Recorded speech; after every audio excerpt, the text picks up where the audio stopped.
కానీ వాళ్ళు చెప్తుంది మేమైతే పార్టీ ఆఫీసులు మాత్రమే కట్టాము, వీళ్ళు పార్టీ ఆఫీసులు కాదు, ప్రతి జిల్లా కేంద్రంగా జగన్మోహన్ రెడ్డి గారికి ఒక ప్యాలెస్ కట్టుకుంటున్నారు.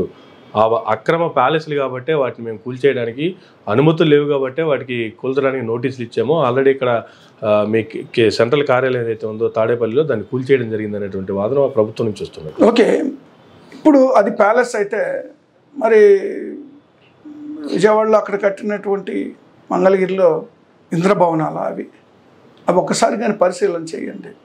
ఒక్కసారి పరిశీలన చేస్తే అవి ఎలా కట్టారో, అది ఏ విధంగా ఉన్నాయో, దాని ఎలివేషన్ ఎలా ఉందో, దాని ఇంటీరియర్ లోపల ఎలా ఉందో ఒకసారి చూస్తే అవి ఎలాగ ఉన్నాయో తెలుస్తాయి.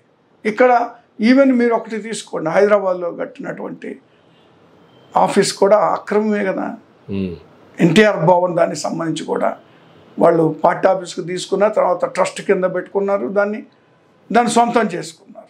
ఇప్పుడు మేము బిల్డింగ్స్ మేము కట్టడం అనేటువంటిది అంటే ఒక ఐకానిక్గా పార్టీ ఆఫీస్ ఉండాలని కోరుకోవడం తప్పే ఉంది. కట్టుబడికి దానికి సంబంధించి ప్రభుత్వ డబ్బు తీసుకెళ్ళాడని కట్టడం లేదు కదా. భూమి ఒక్కటే ఇచ్చారు ప్రభుత్వం, వాళ్ళకి ఎలాగ ఇచ్చారో వైఎస్ఆర్ కాంగ్రెస్ పార్టీ కూడా అలాగే ఇచ్చింది. అలాంటి పరిస్థితుల్లో మరి కూల్చివేయడం అనేటువంటిది చాలా దారుణమైనటువంటి సంఘటన. ఇప్పుడు వాళ్ళు అధికారంలోకి వచ్చిన తర్వాత కూల్చారు. మరి 29లో మేము అధికారంలోకి వచ్చిన తర్వాత తెలుగుదేశం పార్టీలు అన్నిటి కూడా నేలమట్టం చేయాలిగా, మేము ఖచ్చితంగా చేయాలి కదా. ఆ ఆలోచన మేము చేసే ఉంటే 19లో మేము గెలిచిన తర్వాత ఈరోజు తెలుగుదేశం పార్టీ ఆఫీసులు ఉండేయా? ఇప్పటి వరకు ఉండే అవకాశమే లేదు, ఉండవు కూడా మేము తలుచుకుంటే ఆ రోజు. కానీ ఇలాంటి కక్ష సాధింపు చర్యలు మేము ఆలోచన చేయలా. అలా చేస్తుంటే పరిస్థితులు వేరే ఉంటాయి. పరిపాలన మీద దృష్టి పెట్టాం. వీళ్ళు ఇచ్చినటువంటి హామీలు సూపర్ 6ని పక్కన పెట్టి విధ్వంసానికి వీళ్ళు మరి దిగారంటే, సో పరిపాలన పట్ల ప్రజలు ఇచ్చినటువంటి హామీల పట్ల వీళ్ళకి శ్రద్ధ లేదు. అంటే పాలన పక్కన పెట్టి కూడా వైసీపీ మీదే దృష్టి పెట్టాల్సినంత అవసరం వాళ్ళకి ఏమొచ్చిందంటారు? ఖచ్చితంగా, ఎందుకంటే వాళ్ళు ఇచ్చినటువంటి హామీలు నెరవేర్చేటువంటి పరిస్థితుల్లో ప్రభుత్వం లేదు. ప్రభుత్వ ఆర్థిక పరిస్థితి కూడా లేదు, వాళ్ళకి తెలుసు అవన్నీ. కాబట్టే ప్రజల దృష్టి మళ్ళించటానికి వాళ్ళకు ఉన్నటువంటి పత్రికల్లో, టీవీ ఛానల్స్ ఇలాంటి ప్రచారాలు చేసుకుంటూ కాలయాపన చేయడం తప్పితే వాళ్ళు ఇచ్చినటువంటి హామీల్ని నెరవేర్చడంలో దృష్టి పెట్టకుండా కేవలం కాలయాపన చేస్తున్నారు తప్పితే అంతకుమించి ఏం లేదు ఈరోజు ఆంధ్రప్రదేశ్లో జరుగుతుంది. అందుకే నేను వాళ్ళని కోరుతున్నా, అధికారంలో ఉన్నటువంటి పార్టీని, సరే అది మంచుకో చెడ్డకో మరి దురదృష్టమో గ్రహచారమో ఏదో మొత్తానికి మా కర్మో మీరు అధికారంలోకి వచ్చారు. వచ్చినప్పుడు పరిపాలన మీద దృష్టి పెట్టాలా. ఈరోజు రాష్ట్రానికి కేంద్రంలో మీరు అధికారంలో ఉన్న పార్టీతో కలిసే ఉన్నారు. ఈరోజు రాష్ట్రానికి రావాల్సిన ప్రత్యేక హోదా తీసుకురండి, లేదా విభజన హామీలు తీసుకొని రండి, పెండింగ్ ప్రాజెక్టులు తీసుకురండి, పోలవరం ప్రాజెక్టుకు నిధులు తీసుకురండి, వెనుకబడ్డ జిల్లాలకి మరి నిధులు తీసుకురండి అభివృద్ధి చేయడానికి. మరి ఎన్నో ఉన్నాయి, ఒక్కటి కాదు. పెట్రో కారిడార్ దానికి సంబంధించి, లేదా విశాఖ స్టీల్ ప్లాంట్ ఎత్తేయాలంటా ఉన్నారు, దాన్ని ఆపండి.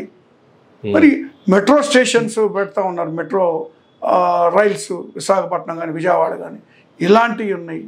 ఇవన్నీ వదిలిపెట్టేసి పార్టీ ఆఫీసులు కూల్చివేత కార్యక్రమాన్ని వెరీ నెక్స్ట్ డే ప్రమాణం స్వీకారం చేసినటువంటి నెక్స్ట్ డేనే ఈ కార్యక్రమానికి పాల్పడ్డారంటే, ఇలాంటి విధ్వంసాలకు పాల్పడ్డారంటే ఈరోజు అధికారంలో ఉన్నటువంటి పార్టీ ఏ విధమైనటువంటి ఆలోచనతోటి ఏ విధంగా ముందుకెళ్తుంది అనేటువంటి దాన్ని ఒకసారి పరిశీలన చేస్తే, సో వాళ్ళు ఇచ్చిన హామీలని ప్రజల దృష్టి మరల్చడానికి తప్పితే వేరేది కాదు.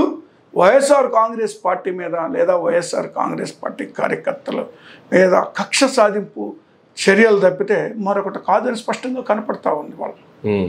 కానీ పాలనకు వస్తే సార్, గత 2014-19 మధ్యలో ఎటువంటి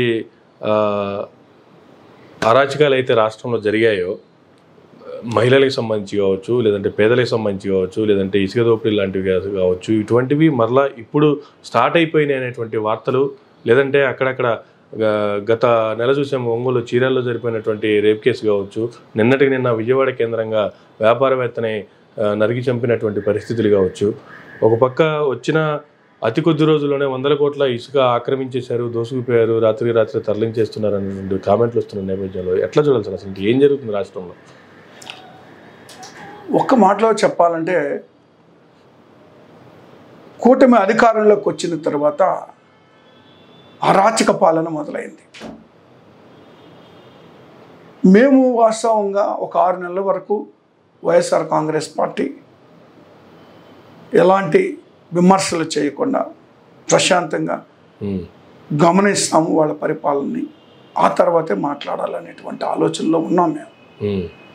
కానీ వాళ్ళు అధికారంలో మరి చేపట్టి మరి ప్రమాణ స్వీకారం చేసిన వెరీ నెక్స్ట్ డేనే ఈ యొక్క కార్యక్రమాలు, హింసాయుత కార్యక్రమాలు, కూల్చివేత కార్యక్రమాలు ప్రారంభించినటువంటి పరిస్థితుల్లో మేము ఖచ్చితంగా మాట్లాడవలసి వస్తూ ఉంది. ఈరోజు జరుగుతున్నటువంటి పరిణామాలు చూస్తే గతంలో 19 నుంచి 24 వరకు వైఎస్ఆర్ కాంగ్రెస్ పార్టీ అధికారంలో ఉన్నప్పుడు జగన్మోహన్ రెడ్డి గారు చాలా స్పష్టమైనటువంటి ఆదేశాలు ఇవ్వడం జరిగింది. ఈ రాష్ట్రంలో ఎక్కడ కూడా క్లబ్బులు, పబ్బులు, పేకాట శిబిరాలు లేదా లిక్కర్కి సంబంధించినటువంటి మాఫియాలు కానీ, శాండ్కి సంబంధించినటువంటి మాఫియాలు కానీ ఇలాంటి ఎక్కడ కూడా నాకు కనపడకూడదు. ఓకే, జరుగుతున్నటువంటి అరాచకాలన్నీ గతంలో అయిపోయినాయి. 19 నుంచి ఒక మార్పు అనేటువంటిది ఆంధ్రప్రదేశ్లో రావాలని కొన్ని నిర్ణయాలు తీసుకోవడం జరిగింది. ఆ నిర్ణయాల్లో భాగంగానే గత 5 సంవత్సరాలు ఎక్కడ కూడా క్లబ్బులు, పేకాట క్లబ్బులు లేవు, బార్లు అని ఇష్టారాజ్యంగా. అంతకుముందు మరి మద్యం ఏరులై పారేది. రాష్ట్రంలో బెల్ట్ షాపులు 42,000 బెల్ట్ షాపులు ఉండేవి. ఇవన్నీ కూడా రద్దు చేయడం జరిగింది, ప్రభుత్వ ఆధీనంలోకి తీసుకోవడం జరిగింది అన్నీ కూడా. సో ఇలాంటివన్నీ వాటిని రద్దు చేసి ఒక ఆర్డర్లో పెట్టడం, సిస్టమ్ ఒక ఆర్డర్లో పెట్టడం జరిగింది. ఇప్పుడు ప్రజలు కూడా కొంతమంది ఆశ్చర్యం ఏంటంటే, సార్ విద్య కన్నా మద్యం ముద్దు అనేటువంటి స్లోగన్ వినపడుతుంటే కొందరిలో ఆశ్చర్యం వేస్తూ ఉంది. అనేక కుటుంబాలు సర్వనాశనం అయిపోతాయి అనేటువంటి ఆలోచనతోనే కొన్ని నిర్ణయాలు తీసుకోవడం జరిగింది. ఇప్పుడు చూడండి, విజయవాడ పట్టణంలోనే చూస్తే ఒక్కసారి ఇప్పుడు మళ్ళీ పేకాట క్లబ్బుల దగ్గర నుంచి, పబ్బుల దగ్గర నుంచి అన్ని ప్రారంభాలకి కాల్మనీ సెక్స్ రాకెట్ కూడా గతంలో జరిగింది. అది మళ్ళీ విజయవాడలో వేళ్ళూనుకుని ఉన్నది అనేటువంటి మాట కూడా వాస్తవం.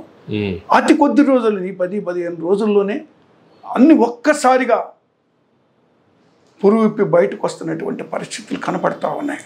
మరి ఈ సమాజం తిరిగి అన్రెస్ట్కు గురవుతుంది అనేటువంటి ఆందోళన కూడా మాకు ఉంది. జరుగుతున్నటువంటి పరిణామాలు కానీ ఒకసారి చూస్తే, కాబట్టి నిన్నటికి మొన్న చూస్తే మరి విజయవాడలో నడి రోడ్డు మీద మర్డర్ జరిగింది. దానికి ముందు చూస్తే అదే మా ప్రకాశం జిల్లా అక్కడ చీరాల దగ్గర ఈపురపాలెంలో మరి చూస్తే అక్కడ ఒక మహిళను మరి రేప్ చేసి మర్డర్ చేయడం జరిగింది. ఇలాంటి పరిణామాలు ఎన్నో జరుగుతూ ఉన్నాయి. రాష్ట్రం మొత్తం కూడా మళ్ళీ హింసాకాండ అనేటువంటిది ప్రారంభమైంది. వీటిని అడ్డుకట్ట వేయాల్సిన అవసరం ఉంది. లా అండ్ ఆర్డర్ సిచ్యువేషన్ అనేటువంటిది కంట్రోల్ తప్పుతూ ఉంది. పోలీసు వ్యవస్థ కూడా నిర్వీర్యం అయిపోయింది. పోలీసులు మరి ప్రేక్షక పాత్ర వహిస్తున్నటువంటి పరిస్థితులు చూస్తూ ఉన్నాం. ఇక్కడ ఇన్సిడెంట్లు జరిగితే రక్షించవలసినటువంటి పోలీసులు మరి అధికార పార్టీకి కొమ్ముగాస్తున్నటువంటి పరిస్థితుల్లో పచ్చ చొక్కాలు వేసుకొని ఈరోజు కాకి చొక్కాలను తీసి పడేసినటువంటి పరిస్థితులు పోలీసులు ఆంధ్రప్రదేశ్లో కొందరు పని చేస్తున్నట్టుగా కనపడతా ఉంది. కాబట్టి ప్రజల మాన ప్రాణ తన రక్షణకి మరి బాధ్యత వహించాల్సినటువంటి వీళ్ళే మిన్నకుంటే ప్రజలు ఏ విధంగా మరి ఉండగలుగుతారు ఆంధ్రప్రదేశ్లో. కాబట్టి వలస మరీ తిరిగి గతంలో ఎక్కడెక్కడ ఉన్న వాళ్ళంతా కూడా ఆంధ్రప్రదేశ్కి వచ్చి బతుకుతున్న పరిస్థితి, తిరిగి వలస పోవాల్సినటువంటి పరిస్థితులు ఆంధ్రప్రదేశ్లో ఏర్పడతా ఉన్నాయి. వీటన్నిటికి కూడా అడ్డుకట్ట వేయాలి. అధికారంలో ఎవరైనా ఉండదు, శాశ్వతంగా అది అధికారం. ఈరోజు వాళ్ళు ఉంటారు, రేపు మేము ఉంటాం, రేపు అవతలు ఇంకొకరు వస్తారు. ఎవరికి శాశ్వతంగా అది అధికారం. కానీ ఎంతకాలం మరి అధికారులు ఉన్నటువంటి కదా, ఉన్నప్పుడు ఏ మేరకు ప్రజలకు మనం మేలు చేసామన్నది ఎప్పటికైనా గుర్తుంటుంది అది. కాబట్టి ఆంధ్రప్రదేశ్లో ప్రజలు త్వరలోనే తెలుసుకుంటారు. జరిగినటువంటి తప్పును కూడా, జరిగినటువంటి ఇబ్బందులను, లోపాలను కూడా ప్రజలు కూడా గుర్తిస్తారు, గమనిస్తారు. మేము ఏ విధంగా అయితే మేము గమనించుకొని మేము ఏ విధంగా అయితే సరిదిద్దుకునేటువంటి ప్రయత్నం చేస్తున్నాము, ప్రజలు కూడా గమనించుకుంటారు కూడా ఖచ్చితంగా అతి కొద్ది రోజుల్లోనే.